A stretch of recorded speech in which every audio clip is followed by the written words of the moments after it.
Today's show is brought to you by homebrewsupply.com. Right now, for the month of July, get refurbished ball lock kegs for cheap, 20% off premium CM Becker faucets, and free shipping on orders of $100 or more when you use the promo code JULY. Go to homebrewsupply.com right now and let us help make your next brew day better. Entertaining shows with content that spreads information and sparks discourse throughout the community. This is the Pearl Media Network. Sit down, man. Hey, welcome to the Homebrew Happy Hour. This is the show where we supply the answers to your homebrewing questions and discuss all things related to craft beer. If you have a question you'd like us to discuss on a future episode, visit homebrewhappyhour.com and click on the submit a question link at the top of the page. Or now you can call or text them in by using 325-305-6107. I am your host, Joshua Stubing. Today is first off, happy 4th of July to you and yours. We're recording this live from the Stoibing compound in beautiful Manchac, Texas.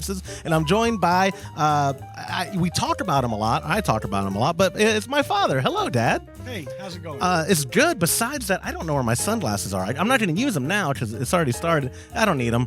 I really only wanted them because I feel like I look cool in them. But they're also my favorite piece of swag. When we were talking, we did a recap episode last week.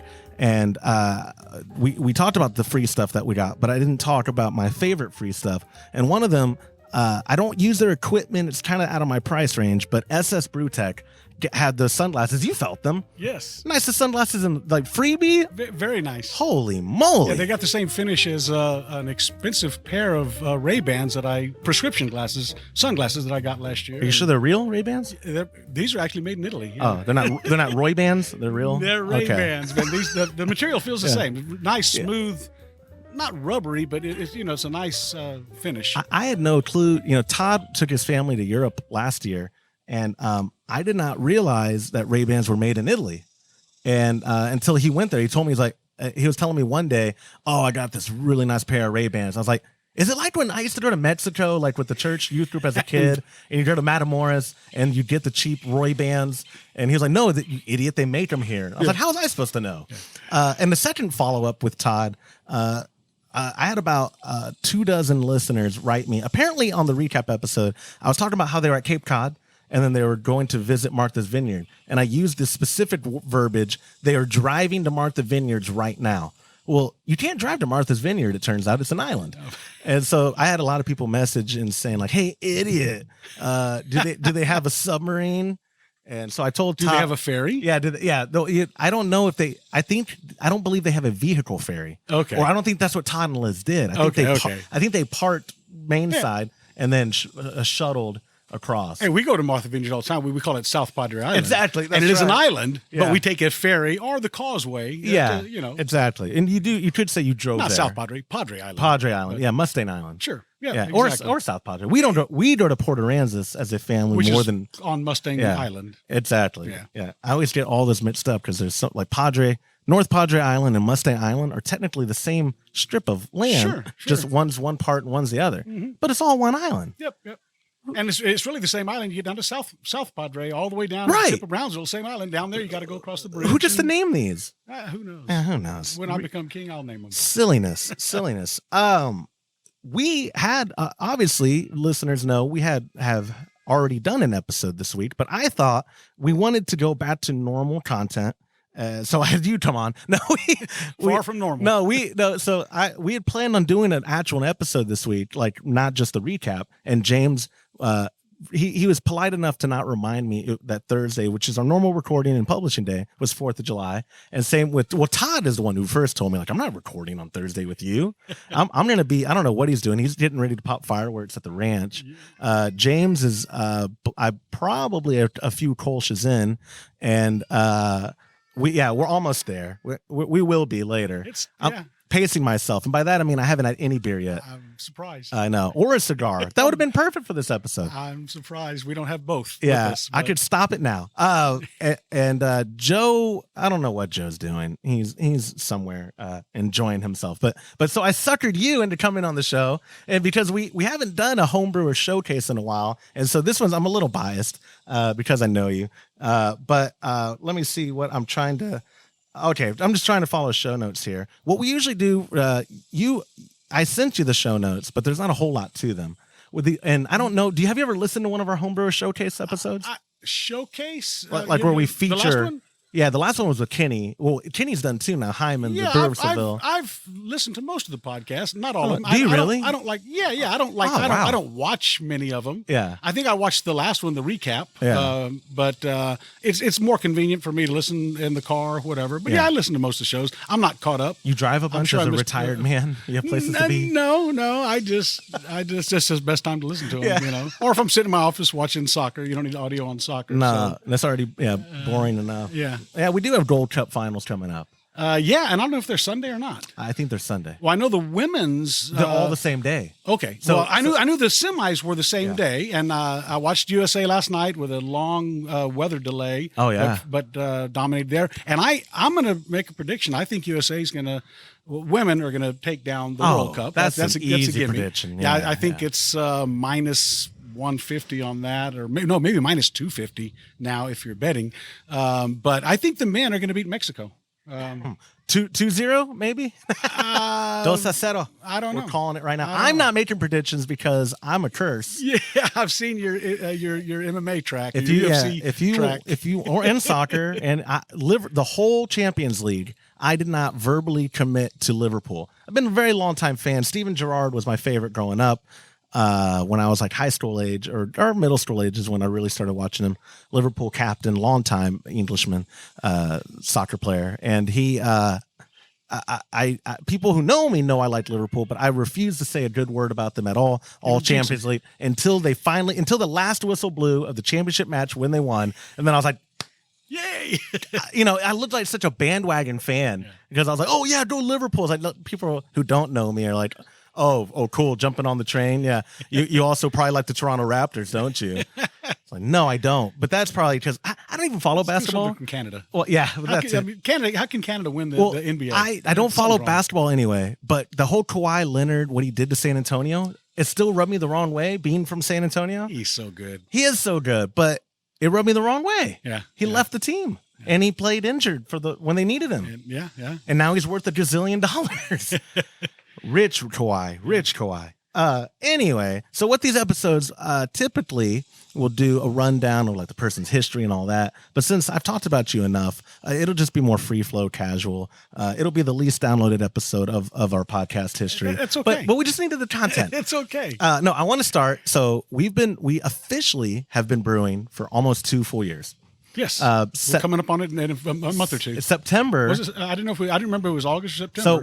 So I know what happened first. We did a brew day video that the footage has never been released because I've seen the footage. Well, but the audio and the audio got corrupted. Okay. So the problem was we did a brew day on a mash and boil. Right here. Right here in this exact spot. Yeah. Myself, Joe, and James. And my problem was I should have, like, most of our videos I produce from the back end. I'm not a part of them because someone needs to monitor the video and the audio. Right.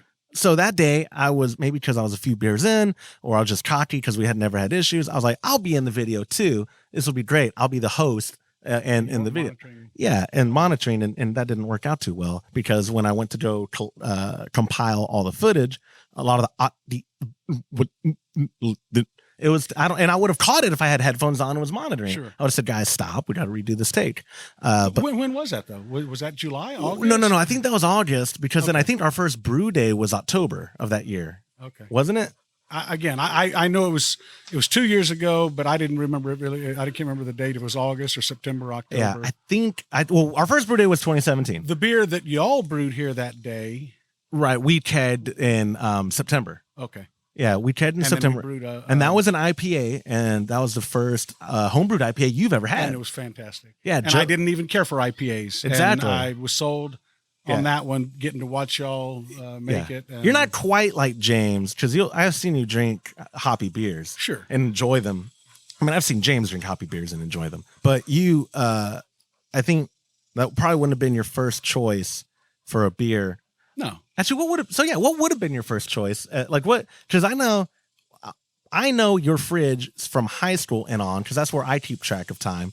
Was full of like Lone Star, if it had beer. We didn't have a whole lot of beer because I drank it all. Totally. That was back when you bought beer to drink it, not to have your fridge stocked and looking good. And anytime I bought beer, we drank it, and next time we needed beer. But Lone Star has always been your choice, right?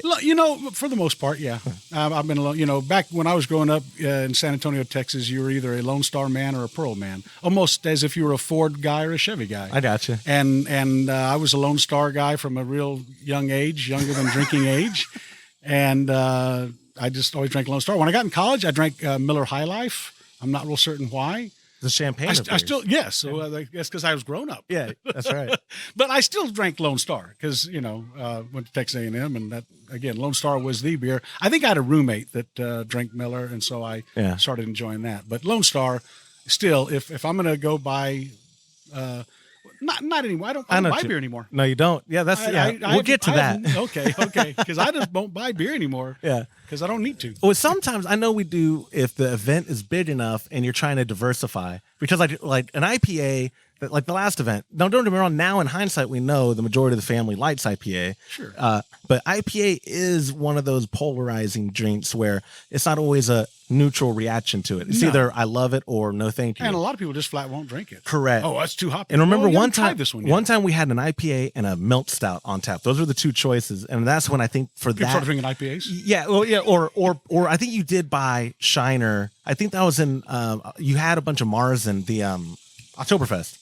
Okay. That's when you bought a bunch of Oktoberfest. Yes. Because the other beers on tap, that's a much more crowd-pleasing beer. That was Real Ale's Oktoberfest. Oh, maybe it was Real's. No, you never. I don't know if you've ever stopped there. Well, what Oktoberfest again? Shiner. Okay, yeah, I'm sorry. You're right. Yeah, Shiner. A few cases of it. So I failed to mention Shiner Bock. Shortly after college, I started drinking Shiner Bock. Yeah.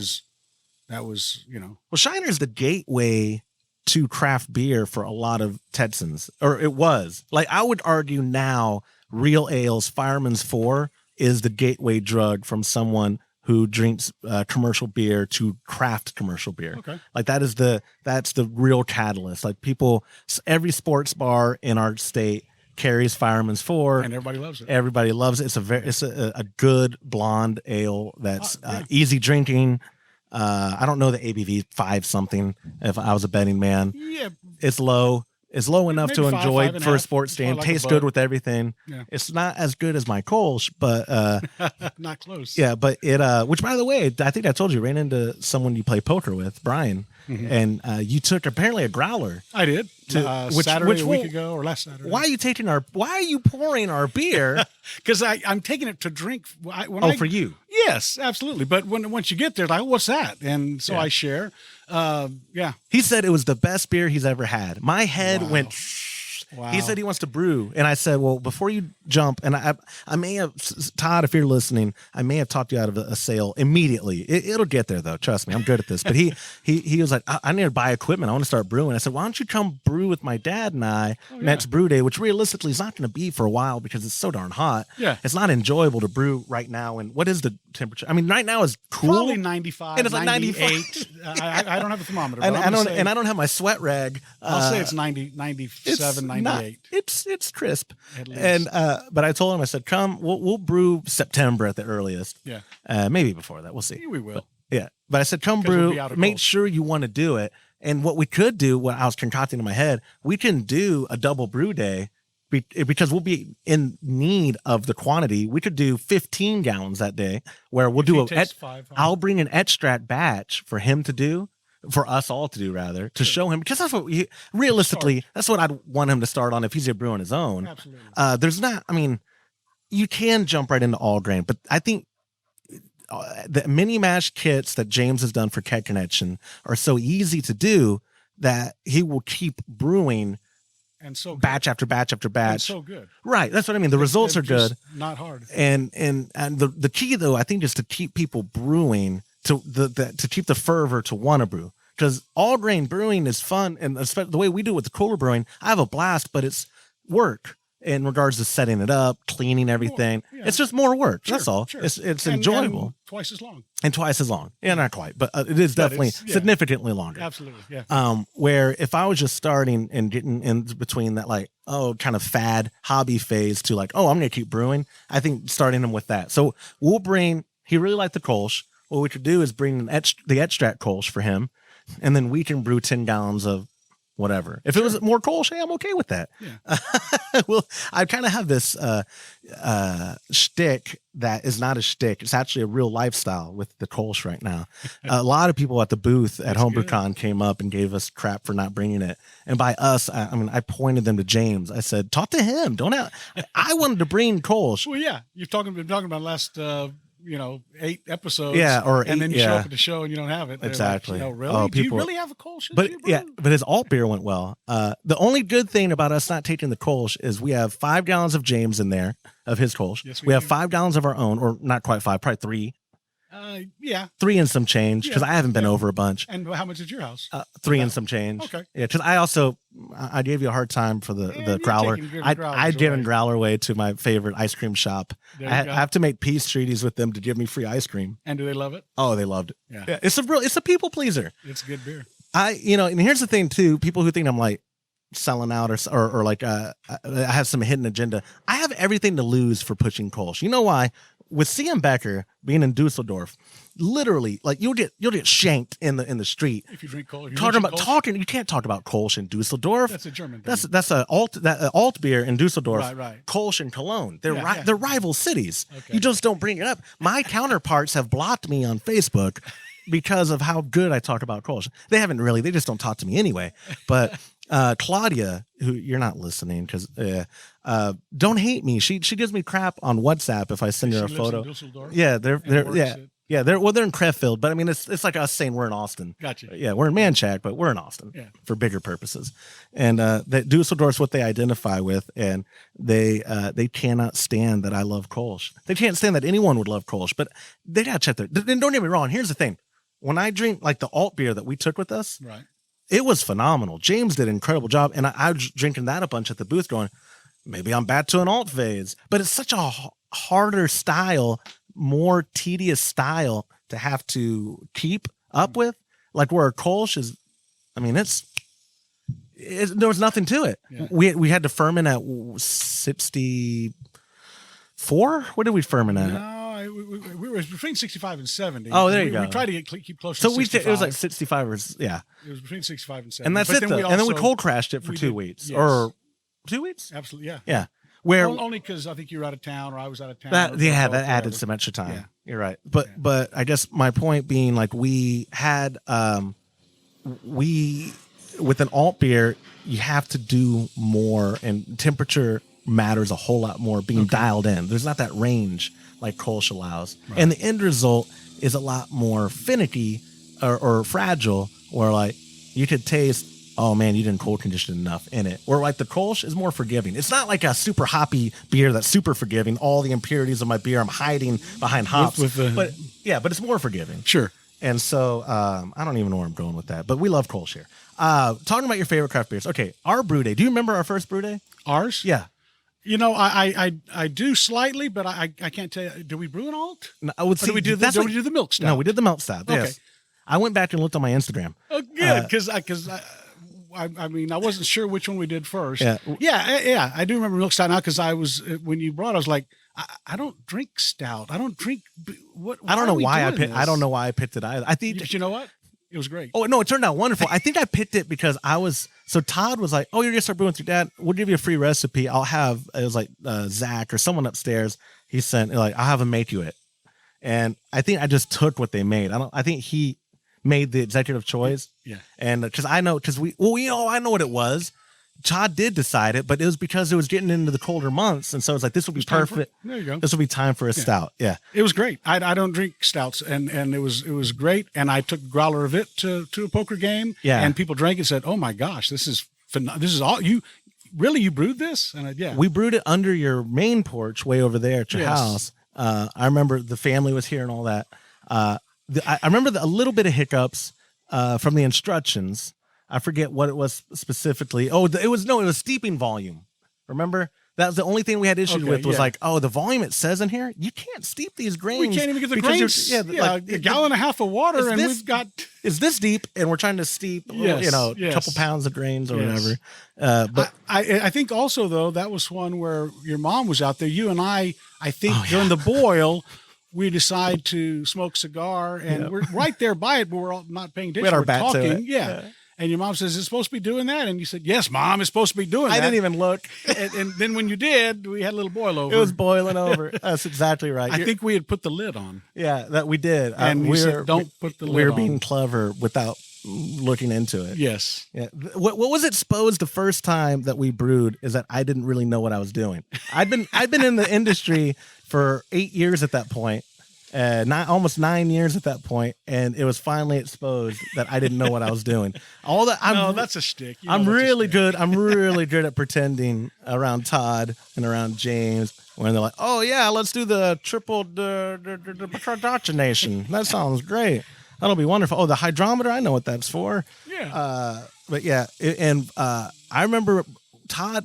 All right. So the reason we got into brewing, correct me if I'm wrong, was because we started developing new recipes that Todd wanted everyone to try. And it's such a small company. He needed everybody literally to try them. Sure. So I was like, okay, I'll start trying them. Especially he gave us the equipment. It's like, we'll brew. This will be great. Yeah. And then it kind of snowballed from there into actually being like, oh man, we really enjoy this. It's fun. Yeah, I think it finally made the time we spend together bearable. Like, no, it made it more. No, and I say bearable. I'm obviously enjoyable. Kidding. No, or more frequent to be like that too. More weekend time. Yeah. I mean, we come over anyway because the girls love it over here. Sure. My daughters, who y'all undoubtedly but when they come have over, heard, we don't spend a lot of time together. No, we're with the kids, not doing purpose. kid stuff. Yeah, we're present, but not brewing. I met a couple of people who listen to the show that were at HomebrewCon, who went out of the way to mention, like, I started brewing with my dad too. It's awesome. We both had a good time together.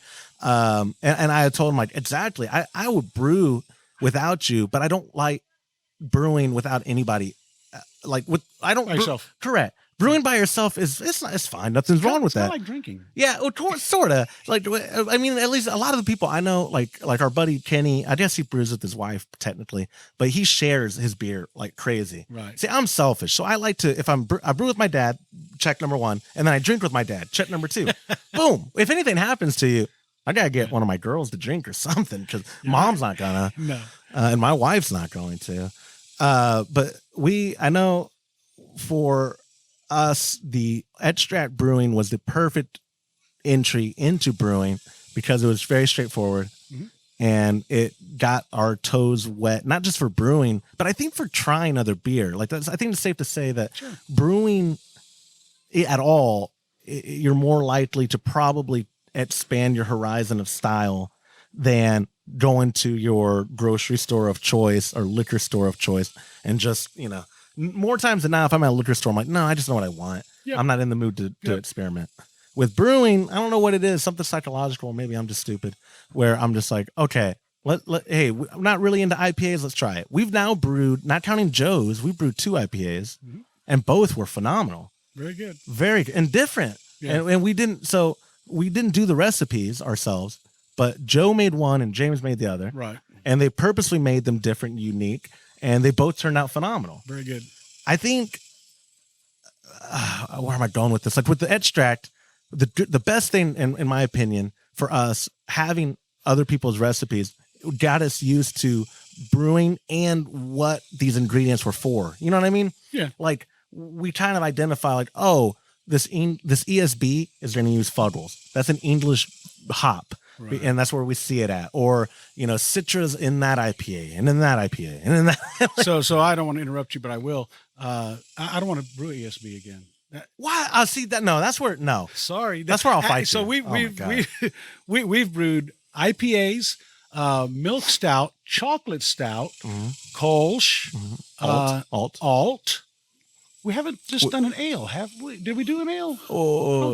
Just like, well, what do you mean, like like that monster ale that y'all brought? You brought up here from the right, and that was one time. Well, that was just James had a ton of extra ingredients, malt, and he just threw it all in, and I forgot what hops he even used. I guess all I'm saying is everything we've brewed, I have been absolutely loved. Everything except one, and that was the ESB. And maybe it's just the B of ESB that gets me. No, what it was, I know what it was. I believe there was oxidation that happened. Really? Only because I was the one. Remember, you were out of town. I came to transfer it, and I splashed. I splashed. I caught myself. But it was bitter. It didn't. No. Oxidation is that cardboard type. I mean, I don't know what I'm talking about, but no, that cardboard kind of taste that it had to it. I just thought it was bitter. It was. It had a little bit of that. Because I don't know if you remember. It actually, I won't say 100% went away. That beer sat in there for a long time because you didn't touch it. And I was the only one who was drinking it when I would come over. And it got better. And so if I drank, over here, we drink in 8-ounce increments. And we may have 3 if we're here on a normal day. Sure. Not like these long days where we're having a bunch. For this 4th of July, we're going to have. Exactly. My wife's driving home. Exactly. But a normal day, 5 gallons lasts a while when you're only drinking 32 ounces a week. Yes. And so after a couple months, I thought it got very good. At the beginning, I tasted that cardboard kind of bite where I was like, that's a bummer. But I know what you mean. It was the most distinctively different. Yeah. If that makes sense. It's one I won't brew again just because I didn't care for it. It wasn't bad. No, but see, that's the thing. No. We could brew it. And I'm going to give it away. Yeah. No, I have a kegerator in my house. What are you talking about? We'll brew a 5-gallon. That's what we'll brew with Brian. We'll brew a 5-gallon. I'm not going to brew an ESB with Brian. Okay. I like Brian. Oh, you're messed up. I like Brian. I want to brew some Kolsch. That's messed up. Let me segue out of this. I'm tired of that. We'll do a mini mash of Kolsch with Brian. Okay. And we'll still have Kolsch here, and then we'll do something else for us on an all grain. Okay. But we've done Kolsch both. We've done the mini mash Kolsch. Yeah. And then this last time we did the all grain Kolsch. So let's talk about that. Great. What do you think, in your opinion, what is the pro? You've done both now. You're an experienced professional all grain brewer now. Yeah, I'm ready. How for the results, is there one that you would say, like for the Kolsch specifically? Do you remember holding them side by side in your mind, obviously, because the etch strap batch didn't last? Which one you preferred? Yeah, you know what? 6 one way, half a dozen the other? I'm so old, my memory, I can't remember what I had for lunch yesterday. I can't remember what the Kolsch tasted like. You know what? I will tell you. The first Kolsch that we did, and this was the mini mash, I do remember it having a more... how you described it, like as a cloud. It was almost like a cream soda finish. Softer mouthfeel. The aftertaste. It was almost like on your tongue. Yeah. It wasn't cream soda. I'm not talking about the flavor. Yeah. I'm talking about that mouthfeel. It's called mouthfeel. Oh, okay, yeah. Because it's what your mouth feels like. Yeah. That's why they call it that. I think so. There's something to it. I remember that on the first one. This one, I don't quite get that, but this one's still phenomenal. Yeah. I think so. This might be an unpopular opinion. I'm okay with that. I'm used to that. The etch strat is easier to be consistent with the results because the hard part for malt, the mash process has been done for you. Okay. The sugars are already made. It's done. It's good. You pour like it's more of a Blue Apron experience, which that's not being derogatory. Right. There was actually a talk at HomebrewCon. I forget the guy's name. He had real good suspenders, whatever your name was, older guy. But his whole spiel for his talk was get people into etch strap brewing again if they quit brewing, just for the sake of keeping the hobby going, like for their passion. Because there are people in our community who are very snobby. Even Nancy, who works for us, throwing you under the bus. Sorry, Nancy, I love you, but she even has said before, like, that's not real brewing. That's silliness. Of course, talking about a mini mash. Yeah, of course it's real brewing. But it's that Blue Apron. It's like me going. You know what Blue Apron is? No, I don't. So Blue Apron's a subscription service where every month you get, or every week maybe, or twice a week or whatever, you could subscribe to different levels of meals they send you, and they're not just like mac and cheese heat 'em ups. They're like professional. You know, everything is already cut, pre-proportioned. All you do is just mix them together and cook them. I don't think it's cut necessarily, but most of it, exactly. I see what you're saying. Basically, I think you put it together, you assemble it. It's IKEA.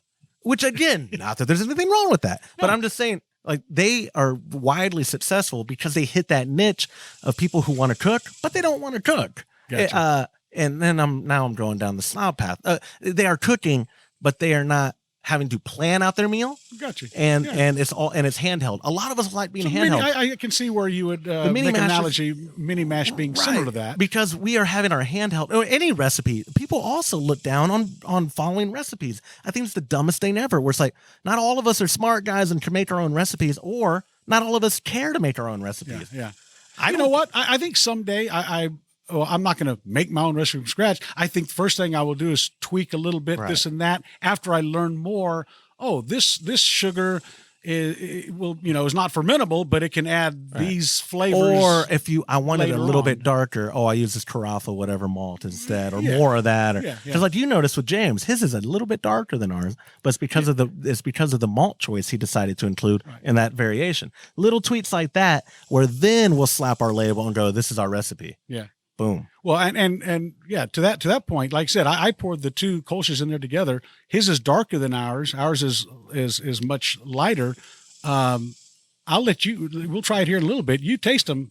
To me, they still taste. I'll blind test. If you did a blind test, I don't know if you could tell the difference. I will. I'm not sure. We'll do a blind test and I'll confirm it next week. I didn't try it until I had 3 or 4 the last time, last Saturday. And so I didn't notice till I had 7 or 8. And then I really was able to tell. Yeah. Like at HomebrewCon, all those beers at the end of club night were wonderful. Don't remember them, but they were wonderful. What are some styles? We talked about styles you don't want to brew. What are some styles you do want to brew that we haven't yet? Can you even think of one? Well, I don't. Just ale. I want to do, and maybe I don't know what I mean by that. Yeah. But I want to. Well, we haven't lagered much. Besides, we haven't. I would. Yeah. That's what I want us to do. I want us to do a pilsner. That's exactly what I wanted to do. When I read these notes, a pilsner, because before we brewed, I had the kegerator. Yeah. And I bought I think 3 kegs over the course of a year. Yeah. Or longer. And little kegs. Yeah. The little eighth barrels. Yeah. Or even 6 maybe. Oh, they were some 6 of them. barrels. I'm not sure. Right. On the real ale though, I remember their Hans pills, and it was so good. And I would like to maybe our next. The Hans pills would be really hard to replicate. Another thing, I'm not a real seasonal guy. You're supposed to, you don't wear white shoes after Easter or vice versa. I don't think that's a thing. Okay, well, it used to be. Well, I know hats. Okay, you don't wear shoes after You don't wear Easter. felt hat. You wear felt hats, cowboy hats, Yeah. or winter. In the summer, you wear a straw hat or something else. You don't wear a felt. That's just common sense. I'm saying felt. I'm talking about beaver. You mean no white after Labor Day? Whatever. That's what whatever, you mean. whatever it is. But so with beer, I'm the same way. Well, that's a winter beer or a summer beer. Yeah. I People tell me that beer. about Oktoberfest all the time. Where I'll drink Oktoberfest in June. I had one in the fridge left over last week or something. Exactly. A couple of weeks ago. But so I don't know if a Pils is the time of year we're going to be doing it, but I would like. No, to they're do all year Pils. round. Okay, all year round. Yeah. I want to make no chanclas after Easter. Is that the thing you said? I'm going to make that a thing. I now. said no white shoes. Okay, I'm going to make that a thing now. That is not and real. maybe it's not white. I don't know. That's not real. White shoes like after that. Easter. Nobody wears white shoes. Is what you're saying? Oh, yeah, I'm not dress shoes. I'm not about tinnies. Yeah. I'm dress okay. shoes. Yeah. No chanclas before sunrise. Okay.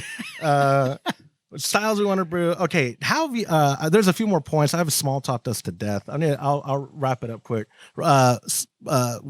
Did you have a noticeable difference in your opinion between 5 and 10 gallon in regards to the brew process? Obviously, it's kind of a loaded question because we went to all grain as well. Right. But did you notice any significant difference in a larger volume as opposed to the 5 gallon etch strap batches we were doing? No, I mean the space where you do your fermenting. There you go. Before I had to worry about 1 5-gallon fermenter. Now I got to worry about 2. Yeah. Thank God you have a fridge big enough for it. It's not for primary. When we were cold. No, yeah, when we were for cold crashing. Yeah. But on the primary, it wasn't a concern on this Kolsch because it was a low ABV. Correct. You didn't mention we had a blow up in fermentation on the melt stout, the chocolate stout. Pardon me, the chocolate stout. And now I still don't do a blow off tube. I just put a trash bag over it so it'll contain it. But when we do a high ABV, we'll have to look for that or do the blow off tube instead of the. We will, which is my segue to wrapping up the show, which is future plans. I want to almost take the GoPro after we record this and supplement it with footage of where I want to turn into a walk-in cooler It's a little messy in there. Yeah, but, let's not do that. But it has all of my high school sound equipment and music instruments are in there. Yes. The ones I don't use anymore. It's a non-functioning bathroom that would be perfect for fermentation. It would be perfect. Why? Like we could get a cool bot for cheap. I know a guy. Somebody works in the business. The air conditioning unit is going to be the most expensive cost. But even then, though, what's that? $3? You can go probably for that size. For that probably size, so. $3. Probably $3. Line it with whatever that insulating stuff Some kind of is. insulation to A weekend. No, we could knock it out in a weekend. Absolutely, we can knock it out easily in a weekend. I think it's more. I'm looking for the future. I need to see if I can actually, the bathroom is non-functioning right now. Yeah. If I can make the bathroom function, it adds much more value to my man cave. Yeah, where you can go in there and take a leak. Yeah. Right now, we not have take to go in leaks the house. anywhere out or here. out. We do, guys. Yeah, guys do. And I'm not being sexist, but the women have to go inside the house. They do. We make them. Yeah, and if if I can make it a real bathroom, I know it'd be better. But No, that's better an is option. relative. Better is not the right word. Yeah, better's the wrong word. I have future plans for your property to make. So does Esther. Yeah. So, my middle kid. But mine. Grandma, I want to live here. Grandma. Yeah, Grandma, I want to live here. You know, it's funny. She tells us Grandma, that I want every your day. house. Yeah. Grandma, I want your house. Yeah. Grandma, when you die, I want your house. Well, she's already plotting my death. She heard my wife increase my life insurance policy recently, and now she's talking about Daddy being gone. Oh my gosh! Yeah, watch out for that kid. There was a Simba shirt with Mufasa on it, and it said, "You remember Lion King?" Yeah, but I don't know Simba. So Simba was Mufasa's son. Okay. Mufasa's the one that died from the wildebeest trampling. But the shirt they sell at Target has them playing together, and it says "Dad Goals." And I'm like, "That's a shirt Esther would buy me." That's the shirt. She's like, "We'll be Simba Mufasa for a little bit, and then you'll get trampled by wildebeest." Sorry, Dad. The walk-in cooler, that's my future plans. I want to ask you before wrapping it up, best case scenario for you, what would the future for our brewing look like? Like, you want to get a conical fermenter, temperature control, keezer? Like, what is priority in your eyes? And then I can tell you that you're wrong. Yeah. So, keezer, I've been down that road. I just don't see, I can't drink 2 kegs out of my kegerator now. Yeah. It's like, it's awesome. It's a neat thing, and it goes perfect in my man cave, and I can show everybody, and it just won't be used to its full potential. And I've got an opportunity for a real inexpensive one. Your neighbor. My neighbor. And Which, how funny that you had someone move in when we started brewing who is also already? a home brewer. Yeah. And he only does extract, and they're delicious. yes. Yeah. That was kind of strange. He told me he brewed, and I said, "Wow, I'm going to start brewing. Look what my son got me for Father's Day. Yeah. I think it's called a kettle. This is a kettle, Yeah. and this is a." Yeah. He said, "Yeah, that's anyway." But yeah, now he's envious because I have all the good stuff.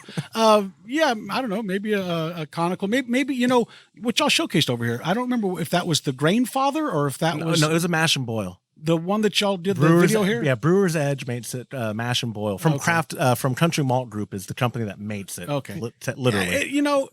Right now I'm still enjoying the whole thing. Got the fire, and hey, our fire's going low, and checking the temperature, doing all that, and it's an all day thing. We play cornhole or washers and have fun. But I think the older I get, maybe it'd be neat to put it in there, turn it on, and set the temperature, and then come back in 1 hour, and then open this valve, and No, I agree. I think electric brewing is in our future in a couple years. Yeah. Where we'll get the 20-gallon system. Don't laugh. Or I was telling him from HomebrewCon, Spike just showed, and every Blickman has a wonderful nano pilot system. SS has a beautiful one, but Spike's is really eye catching, and I think it was only like $15,999. So we're gonna get 2 of them, right? We're gonna get 2 of them, one for my house and one for your house. Sure. Now that's pipe dream, but I think on joking aside, electric brewing should be in our future for if no other reason, year-round brewing. There you go. Year-round brewing in enjoyable year-round brewing. Sure. We'll brew because we enjoy the day and we make of it. Right. But I'm going to be basically naked. I'm about to be basically naked to hop in that. As soon as the camera We have a turns off. redneck pool over there. My girls are in. I'm about to hop in it because I am sweating crazy right Same now. here. But I know, like I said, for us, electric brewing is exactly what I was going to say is realistic. Well, I think the walk-in is realistic, the first upgrade. Because so. Yeah. Oh, James has already decided.